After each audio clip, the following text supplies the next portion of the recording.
Okay. Well, to start with, thank you very much, Ms. Rai, for agreeing to interview with us for this new publication that we want to release sometime in November. It's called Co-op Dialogue. Co-op Dialogue actually used to be a journal which ICAP used to release and then later stopped in early 2000s. And we are reviving this publication. It won't be like an academic journal, but what we essentially want to do is go beyond our conventional newsletter format and cover perspectives like yourself in detail, where, for example, in this issue, we are covering cooperative identity as a theme. So there is so much that is going on in the region. We want to know from cooperators what is their view on the statement of cooperative identity, and get like a more in-depth and more, I would say, candid view and opinion. So that's the plan of, and this co-op dialogue we will be releasing bi-annually. So the first edition will be launched around our Founders Day, mid-November. So the first question actually that we eagerly wanted to ask you was that the Congress is coming up. So do you have plans to visit Seoul? Thank you very much, Shivali and Simran. I'm delighted to speak with you today and all other cooperators. We have a long and fruitful association with the International Cooperative Alliance, particularly the Asia Pacific office. So I'm delighted to be with you today, here with you today. Yes, we very much want to be in Seoul, Korea. I'm already on 2 panels, but I would like some of our grassroots women cooperative leaders to be there. And so, yes, we very much hope to be there and participate in the deliberations and the excitement of meeting other cooperators from all over the world and learning together. Well, that's wonderful. Could you also share a bit about these 2 panels? Sure. So one is actually a panel by Mondragon, a large cooperative, very well known from Spain. And we had been together on a panel for the cooperatives of Latin America. So I think they perhaps saw there was some synergy. So they have asked that I be on that panel with them to speak about entrepreneurship and women's entrepreneurship through cooperatives. And then the other is the International Health Cooperative Organization, of which I'm a part. Okay. Okay. Well, we very much look forward to it, and both seem very intriguing, especially the health one. And you, in fact, started your career at SEWA with childcare cooperatives and health mandalis, right, if I'm not mistaken. Correct. So I'm sure there is a lot to learn from you at the panel. And both Shivali and I look forward to meeting you in person in Seoul. So we'll move forward and probably touch upon cooperative identity a bit. So SEWA ma'am has been very successful in organizing informal women workers into cooperatives, and you also sort of break them down into 6 segments, land cooperatives, and one was land, the other one is fishery, I believe, artisans cooperative, and many others. So what are the reasons for the success? How is it that these women are able to form cooperatives and even sort of sustain their businesses in the cooperative model? Well, perhaps I should begin at the beginning of SEWA's history, which is actually the history of our involvement in the cooperative movement as well. So SEWA is a national union of informal women workers. In fact, almost 1.9 million women workers of the informal economy. And these are women, as you know, who have no fixed employer-employee relations. SEWA was founded as a union in 1972 by Ila Ben Bhatt. And as she organized informal workers for their economic empowerment and self-reliance, she realized that in a labor surplus economy like India, just using the traditional union model would have certain limitations.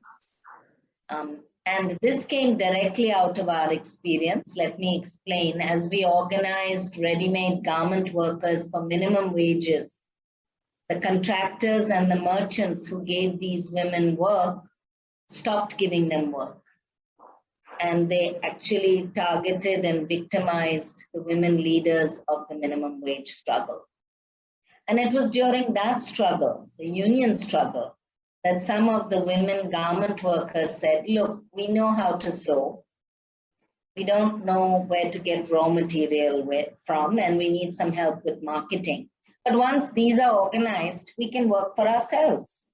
And that's really how the idea of women's own unit, which then grew into a cooperative called Sabina, was born.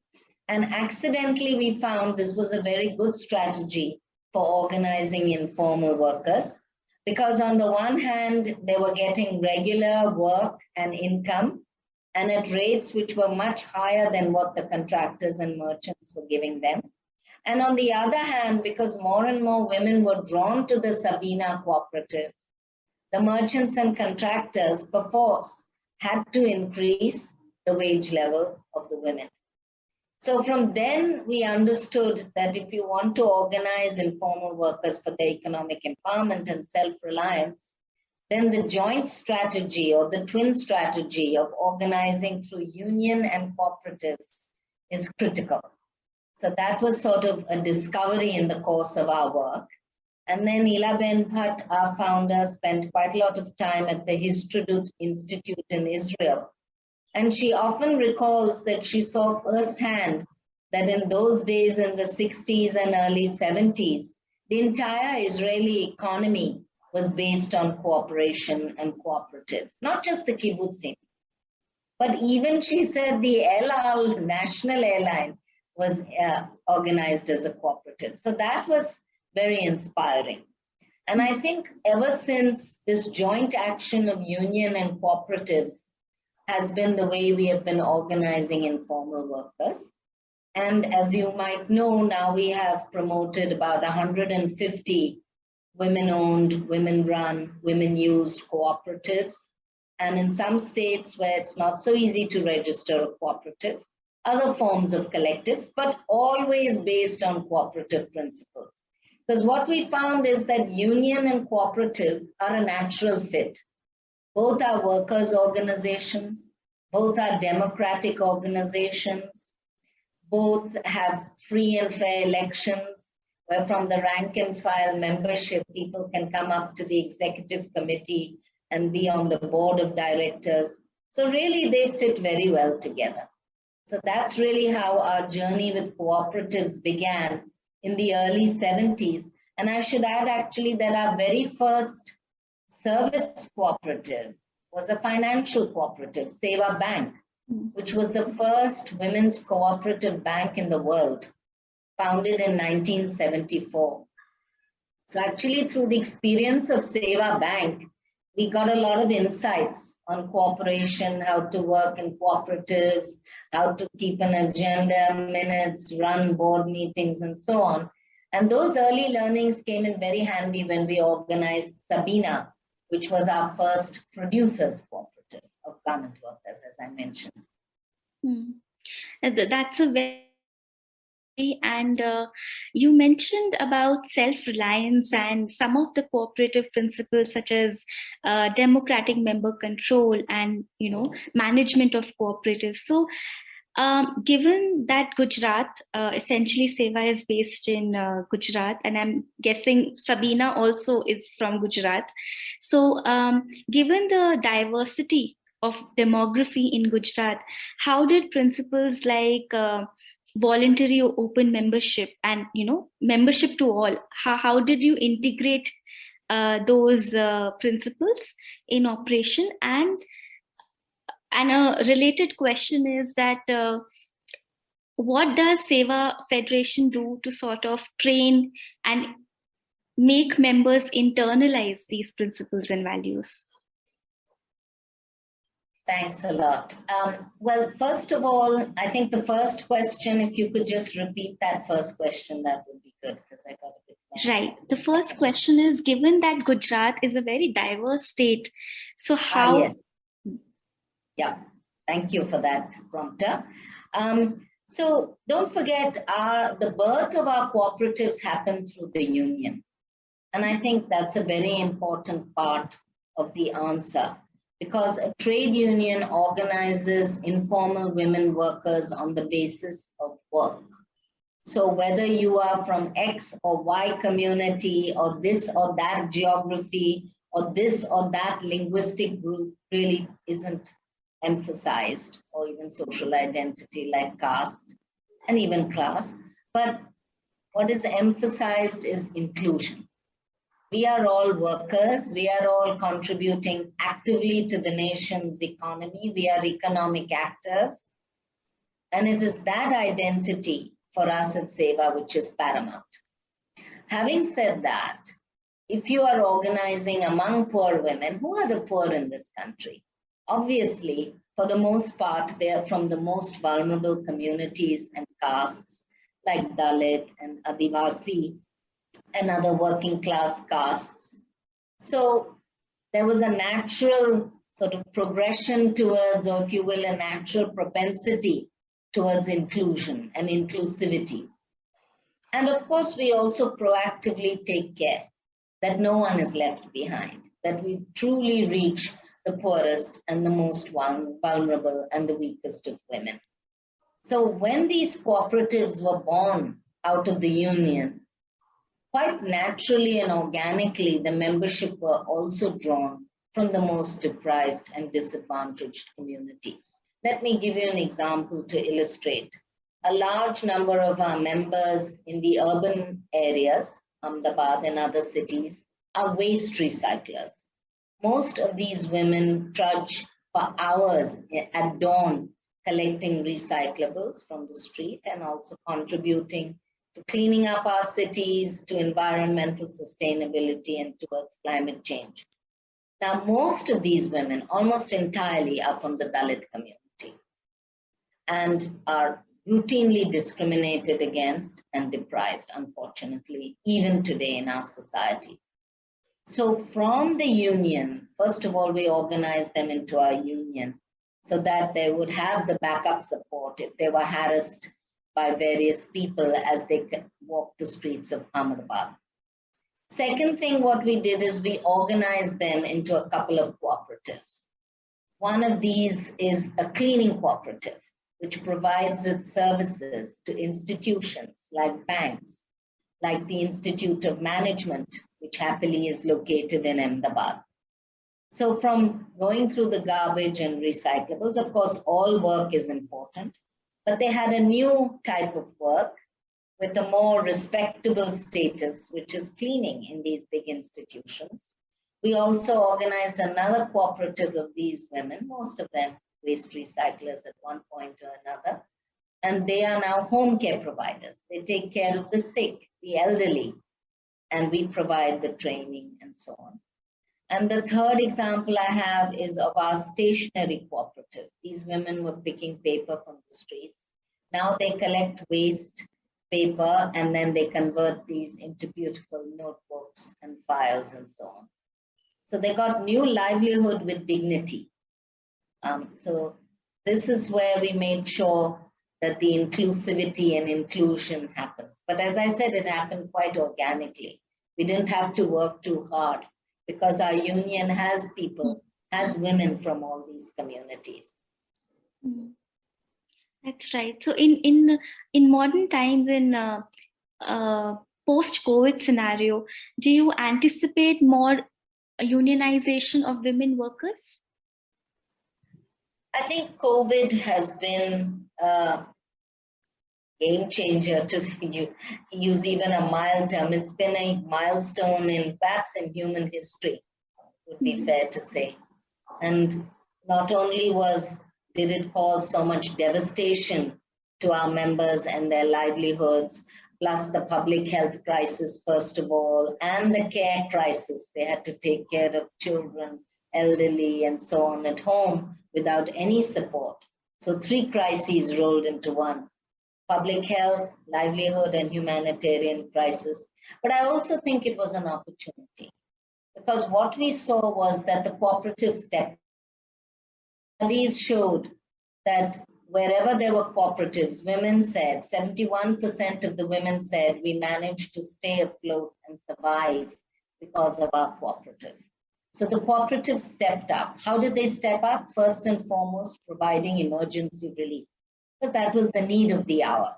So they raised money, they dipped into their reserve funds, their various allocated welfare funds that each cooperative has, and they provided health kits, food kits, emergency rations, and these themselves were made by the cooperative. So our health cooperative made the immune boosters, the sanitizers, and the low-cost soap. Our farmers cooperative provided the food grains. So in this way, it was both an income, a livelihood opportunity, but also serving not only the members, but the general public, their communities, be they rural areas or urban mohallas. So it was both an opportunity and also a very, very challenging situation. And I think having seen this, women have understood that if they come together, build their unity and solidarity and sisterhood, it is then that they can face these crises with greater strength, collective strength, and meet the challenges of the day. So COVID was just one example. But over the years, there have been so many natural and human-made disasters. We've had the terrible earthquake in Gujarat, we've had repeated cyclones, we've had floods, we've had drought, and also, unfortunately, communal violence. And every time, it's the collective, it's the cooperative, which has stood by the women, and women understand that. And then it acts as a magnet for other women to come to the cooperative, to come into the union, because they know that this is the kind of solid support that they can get from each other, and that they will not be left behind. Mm-hmm. So, Ms. Rai, if you want to take a break, we can take a break here. No, but I missed the second question because it's hard for me. I have a lot of things to say, so hard for me to remember both. And by the way, my name is Mirai, M-I-R-A-I. Mirai, like Mira. Sorry for that, okay. Mirai. And so the second question was, do you anticipate a unionization of women workers in future? That was the question, but I think you answered it in the context of COVID. And going by the books, going by the theory of statement of cooperative identity, have there been any incidences when practicing cooperative principles or values have been difficult in practical terms? So first and foremost, I should say that those cooperative values and principles that have been so beautifully enunciated, clearly enunciated by the ICA way back in 1995, if I'm not mistaken, really match with the values of SEWA. We draw inspiration from the values of Mahatma Gandhi, of Gandhiji, and we feel that again, there's a natural fit between those values of inclusion, of integrity, of solidarity, mutuality, and the values of the cooperative movement.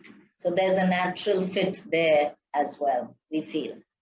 And I think over the years, we have particularly our SEWA Cooperative Federation, which was set up in 1992. And it is a federation, a state-level federation in Gujarat of 110 primary women's cooperatives. The federation in particular has played a key role in promoting the values of the cooperative movement, which, as I said, happily match with SEWA's own values, which take inspiration from Gandhiji. So we haven't had any major issues. It seems that women naturally gravitate, particularly women in traditional settings, seem to gravitate quite seamlessly towards the values of solidarity, unity, mutuality, sharing. Actually, we find this comes quite naturally to women at the grassroots, even compared to men, if I may say so. So it's this nurturing, it's the sisterhood, it's the bringing together, which feels right, I think, for our members. And I'm trying to think of situations where we didn't. I know that once or twice we were challenged as a cooperative, less about the members and more about the structure of the cooperative. When audits were done, when people came to do statutory checks, we were asked also if, we could pay. No, you please continue. You please continue. I was saying that when sometimes, sorry? Ma'am, you please continue. Okay. I think individual women have hardly been challenged by the values or found them difficult. I think sometimes as cooperatives, we face challenges. For example, when audits are done or when a sales tax number had to be taken, I'm sorry to say the people in the bureaucracy were hoping for some speed money, or to put it bluntly, for some bribes. And, we stuck to our guns. I remember I personally had to go once to collect the sales tax number, and the person in charge, the official in charge, clearly wanted our cooperative, our health cooperative, to pay some money. So he kept us on the hop for almost 2 years, but we didn't give in. And now we are known as organizations, as cooperatives, as a SEWA Cooperative Federation that believes in integrity, that stands by integrity, and that doesn't buckle to these kind of pressures. But, these are some of the challenges one faces as one works. It's nothing unusual to that extent. I mean, as you work, challenges come up in life. Right. I think one of the challenges I'd like to mention, which is not to do with the principles and values of cooperation, but just the nuts and bolts of running your own cooperative, I'd like to mention those. Because most of our members, all of our members actually, come from the union. They are workers. And then when they form their cooperative, they are challenged to become worker owners and managers. So that takes a little while. That's first of all a conceptual leap. So there's a need for some mindset change, because now they have to be entrepreneurs and they have to run their collective business and they have to run it profitably. So this is new. Of course, some of them, by personality, by experience, by their nature, are quite entrepreneurial and take to it well. But others have to change their mindset. I think it was particularly hard, for example, for our waste recycler sisters who I mentioned, from going through the garbage or going through the dumps outside the city and looking for recyclables.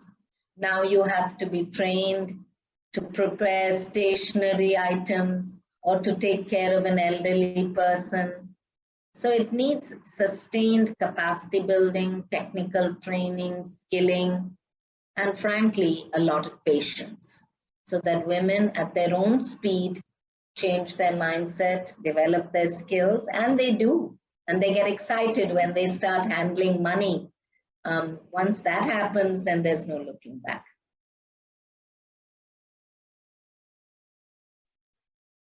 So in the upcoming Congress, the idea is that the current statement of cooperative identity will be sort of, in a way, reviewed. And if there are any additions or subtractions to be done in that document, that will be done eventually from next year onwards. So would you like to recommend any add-ons to the current statement of cooperative identity? I think COVID has given us a lot of time for review and reflection and resetting. I looked through all the values and principles in the statement. I think they are not just relevant, but they're even more relevant today. If we are to survive as a species on this planet in the context of climate change, in the context of the COVID pandemic and the devastation it has wrought, then I have absolutely no doubt in my mind that cooperation and cooperatives is the way. It has to be collaboration. It has to be based on solidarity. It has to be based on sharing, not just personal accumulation and greed. The values that Gandhiji spoke of with all of us so long ago, if we even stopped to listen and reflect on what he said. So I think the time has come to relook at the values, reaffirm them. So I have no quarrel with any of them. If anything, I feel stronger than ever before. We as a movement, SEWA Cooperative Federation, we feel firmly committed to these values and principles and the very definition of cooperatives. I think what I would add, and I'll have to think about this some more with my colleagues and my team, is the whole issue of green business. The environmental piece, I think, needs to come out strongly. We are now at the cusp of a very challenging period in human history. COP26 is starting in Glasgow very soon. And by the time our conference happens, our Congress happens, we would have known what came out of that. And I think all nations and all leaders are coming together and understanding that we're in this together. And if we continue in this vein, there are going to be more COVIDs, there are going to be more zoonotic diseases. And then we'll bring ourselves even more to the brink. So again, here's where cooperatives show the way. They're based on solidarity and mutuality. And many of the cooperatives' businesses, collective businesses, are green businesses. They're low cost. They're close to people. So these are the kinds of ideas that I think, and I hope we will discuss at Congress. Right. Actually, that's a very important take, the environment part of it. And along with environmental responsibility also comes innovation. And SEWA, as we know, is deploying platforms now and using technology in its work. So what would be your take on that? How, when we, use different platforms and technology, how is it that we can effectively use or implement cooperative principles and values? So first of all, I think digitalization is to be welcomed, but we all in the cooperative movement have to work hard to see that it's inclusive. Because the experience of the current COVID pandemic was that it was unfair vis-a-vis the poor. I mean, there was a divide. There was a rich-poor divide. There was a gender divide. And those divides have to be taken into account in all our discussions. We have to work hard to make sure that no one is left behind as we digitalize. So apart from individual women, there's their cooperatives. Many of our cooperatives are small. They haven't yet digitalized. They understand the power of the internet and digitalization for the growth of their cooperatives, for online marketing, and so much more, inventories and so on. But we have to invest in digitalization, both in digital literacy and also in actually helping them procure devices, computers, and so on. And many of the small, tiny, and nano cooperatives and nano businesses are not in a position to make these kind of investments. So while we welcome digitalization, I think we have to be very careful that we bridge these divides and we work actively towards bridging these divides. The other comment I'd like to make is that we see the rise of the gig economy. And we see a lot of exploitation of workers. Now workers are hungry, are desperate for jobs. Any job they'll take. And a lot of the gig economy jobs are extremely exploitative. And I think here there is a role for cooperatives and cooperation as well. Why can't we form cooperatives and then digitalize and be part of the gig economy so that we provide work, income, but without exploitation? Right. Would you like to highlight some of the sectors where women can make use of cooperatives in the gig economy? Sure. First and foremost, our home care cooperative. There are many private players like Urban Clap or Urban Company, it's called now.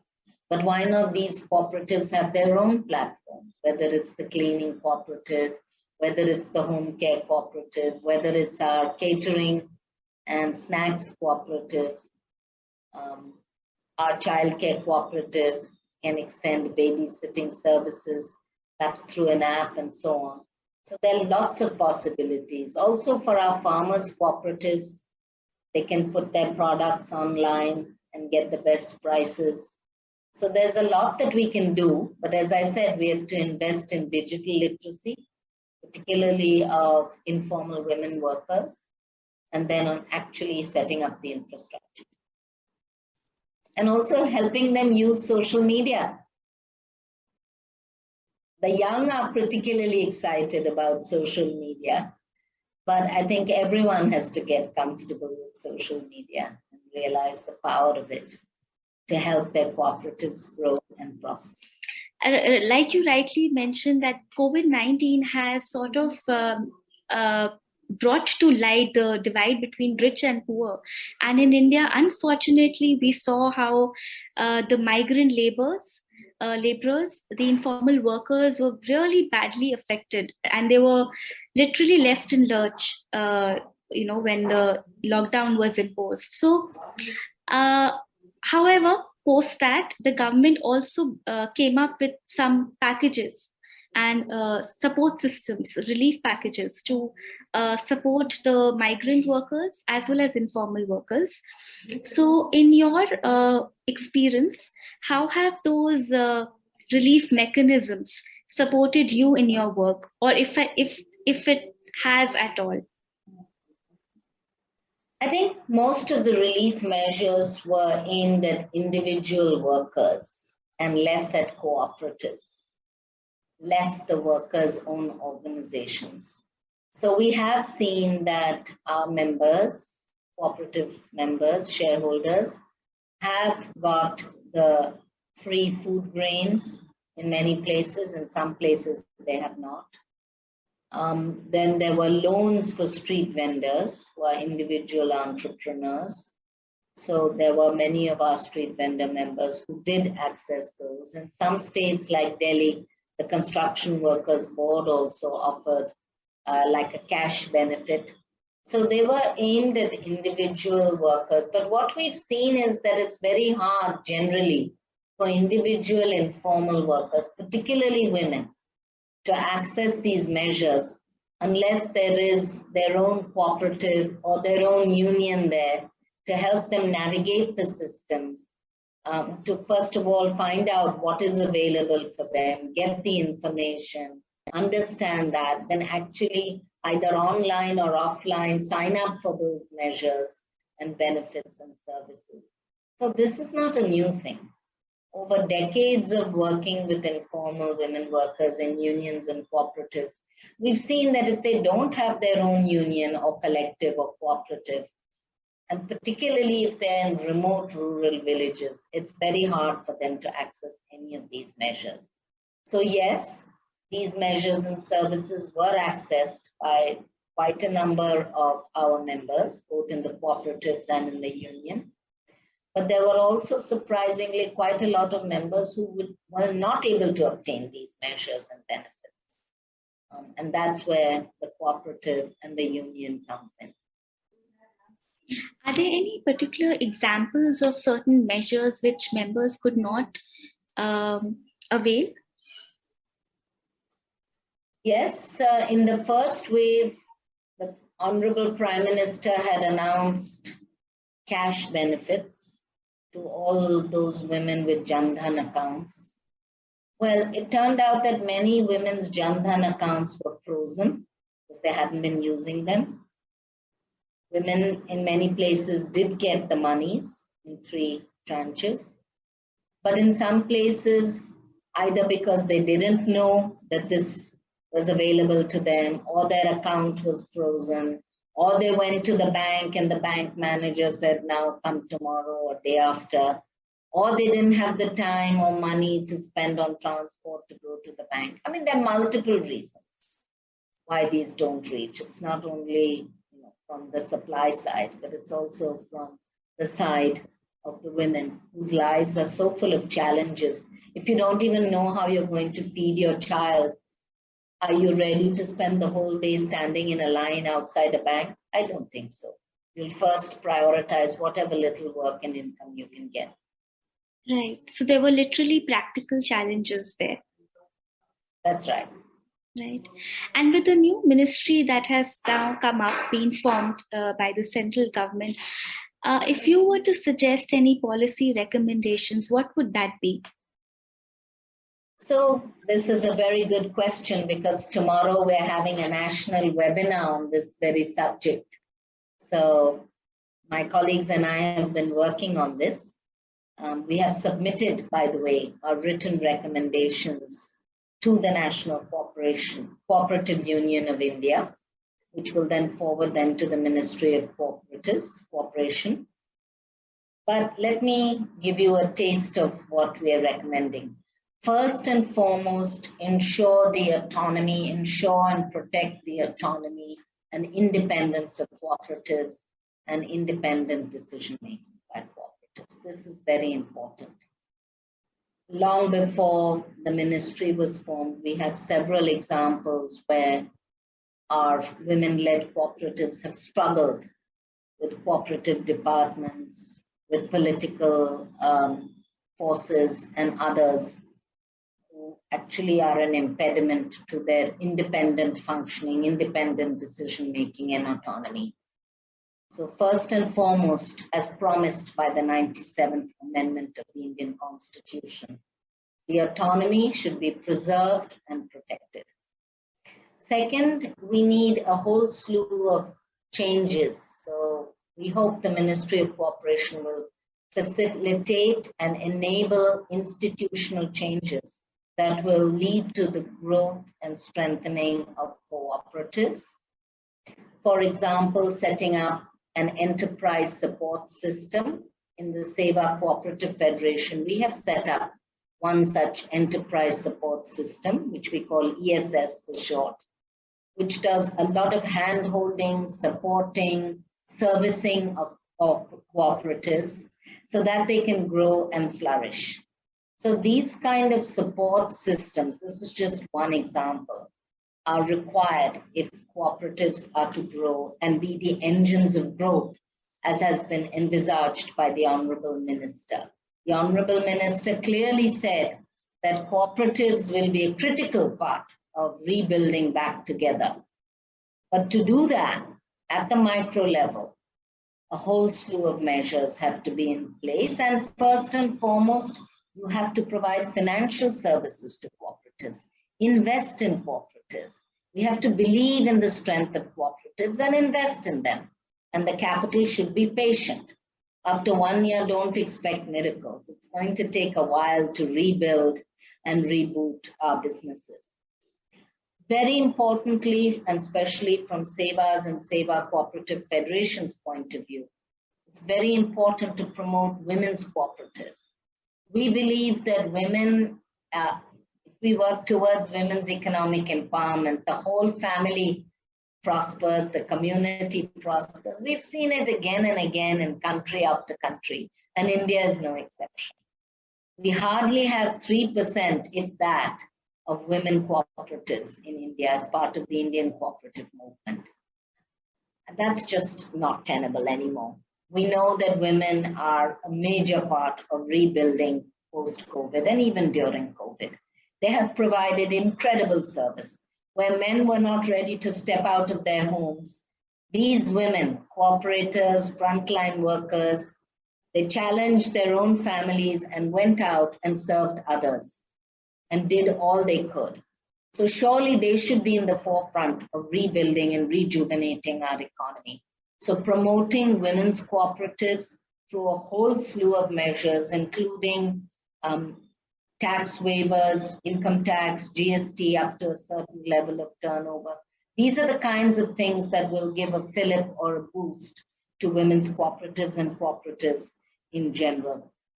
Then we think, as the Honorable Minister had clearly enunciated at the large cooperative Sammelan in Delhi, which we had participated in, we think that cooperatives are the way for bottom-up economic growth. They regenerate local economies. You mentioned migrants. Why do people migrate out of their villages and come to the cities and towns of our country? There are many reasons, but one of the major reasons is livelihood. They come to seek work and income and feed their families. So if we can provide work and income locally at the decentralized level, at the village or mohalla level, perhaps people won't have to leave home and hearth and come to a city where they can hardly find or afford accommodation. So livelihood, but also social security. I think the big lesson from COVID has been that livelihood is critical. Livelihood is central. There's no doubt about it, particularly in a country where the mass of our workers are self-employed and are in the informal economy. But along with livelihood, we must have basic universal social protection. I think we've waited far too long, and I think the cooperative movement needs to push hard for this. And what do I mean? I mean universal healthcare, a basic public health package, primary healthcare, childcare that will enable women to go out and work, full day quality childcare, insurance to tide against the many difficulties that they face and crises in their lives. We were able to help 5,000 frontline workers through insurance. And unfortunately, many of them got COVID. But even when they were quarantined in their home, they got some money to tide them over. So insurance is critical, pension, and then housing with basic amenities like a tap and toilet in every home. I think we can't wait anymore. I think the working poor of this country who are contributing so actively to India's GDP cannot now wait. The pandemic has taught us that. So livelihood, but with social protection. And then finally, public education on cooperatives, the values of cooperation, the cooperative principles, the importance of solidarity. We saw that rich or poor, no one was spared by the virus, by the coronavirus. Can we learn from that? Can we learn that we're in this together? Can we learn that we need to support? This is part of the trusteeship principle that Mahatma Gandhi spoke of so long ago, that we're all in this together, that solidarity in any economy, in any society is critical. So I think this is also going to be one of our recommendations. It is one of our recommendations. Involve youth, involve women, and also make sure that people understand the basic values of cooperatives and cooperation so that they can build cooperatives, be it in a mohalla or in their housing society or in their village. Well, I couldn't agree more with you. You mentioned youth and the fact that we strongly need education and awareness about cooperatives, that this is something which is critical not only in India, but in other countries as well, especially when we are seeing emerging new models of entrepreneurship, startups, social enterprises, collectives is not a cooperative, but it's a collective of people. So we really need to promote cooperatives and cooperative identity amongst the emerging other social and solidarity actors. But given that in India, most of our demography is young, so how does SEWA reach out to young women, who are in their early 20s? They may or may not be married, but they may have individual ambitions and aspirations. So how does SEWA reach out to them? So they're very much part of our organizing work, whether it's organizing them into our union or into the cooperatives. The younger women have had the benefit of seeing how the lives of their mothers and grandmothers changed. We are on to the fourth generation of SEWA members now. So the original founders were role models for their families, for their communities.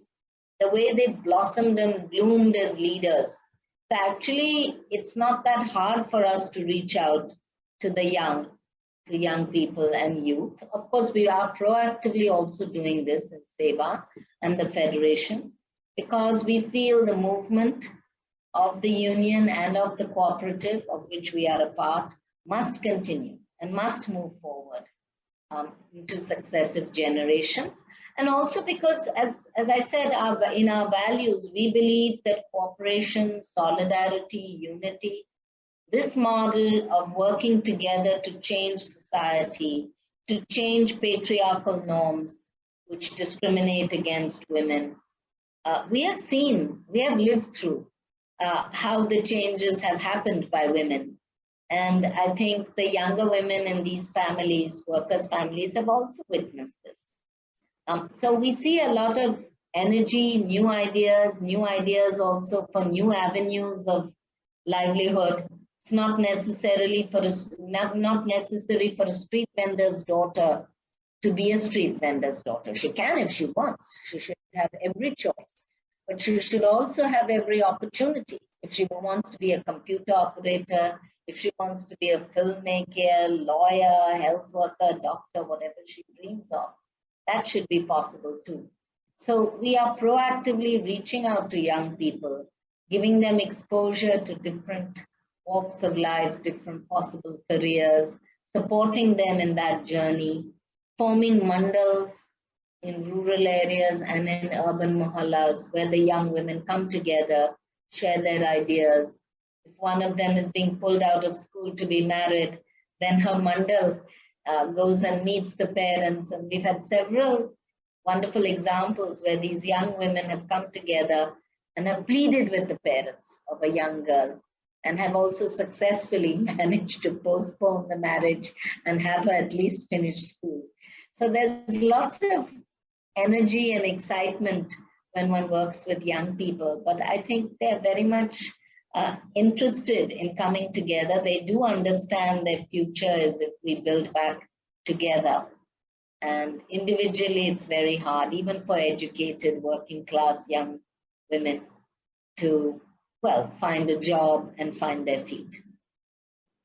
Right. And I think the example that you mentioned is really a manifestation of cooperation among women, letting them finish school and not get married at an early age. I think that's true cooperation. I would like to ask you one last question before we sign off. We started off with Congress, and we are very glad that we'll be meeting you in person in Seoul. So we would like to end with a question on the Congress itself. If you were asked to highlight some aspects about informal women workers at the Congress, other than the two panels that you will be part of, what would those aspects be?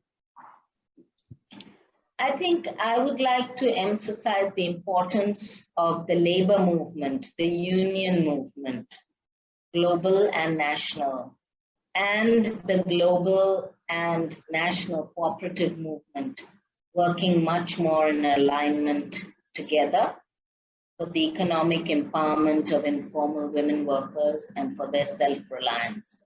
I think each of these are workers' movements. I think each of them has tremendous strengths.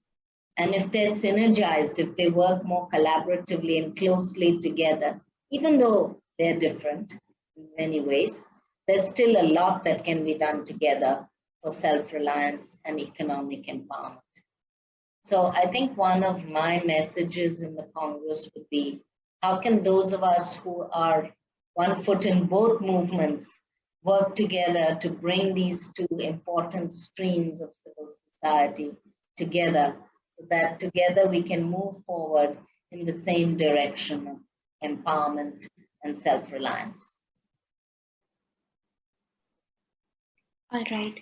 I think that was our last question, and we will stop here with the interview.